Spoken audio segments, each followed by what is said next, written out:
Bonjour, je suis Liberty Adrien, commissaire d'exposition indépendante et historienne de l'art basée à Berlin et Paris. J'ai fondé le Centre d'art AMNU à Hambourg et les ateliers d'artistes AMNU à Montreuil.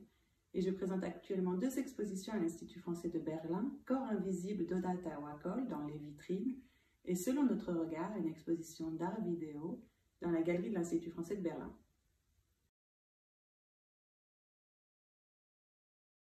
Je pense à l'artiste nigériane Otobong Nkanga, car j'aime beaucoup sa façon de mêler les réflexions relatives à la recherche d'identité au cours de la femme et à l'écologie.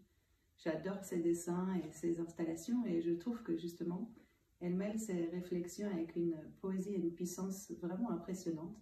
Et c'est donc une personnalité femme contemporaine qui m'inspire et que je trouve formidable.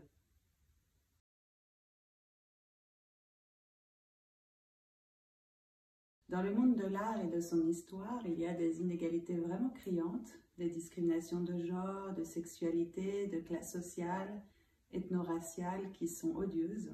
C'est vraiment dur de faire changer ce système qui est bien ancré dans ces discriminations, et malgré le fait qu'il y ait énormément d'activistes dans ce milieu.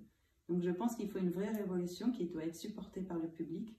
Par exemple, à chaque exposition dans les musées que je visite, je compte le nombre de femmes présentes sur les murs.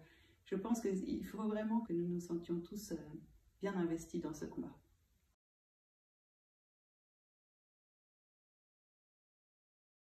Être femme a toujours poussé à lire l'histoire et l'actualité avec une curiosité particulière pour les femmes de notre monde.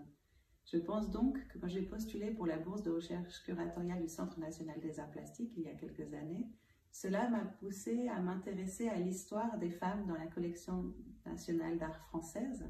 Donc c'est une collection d'œuvres qui ont été acquises par l'État sur plus de 200 ans et qui a résisté au déni d'histoire, c'est-à-dire qu'on a pu changer ces chiffres. Et donc c'est un témoin quasi scientifique des politiques culturelles françaises relatives au genre. Donc je pense que cela m'a vraiment donné une envie d'en apprendre plus sur notre histoire et de saisir cette opportunité particulière.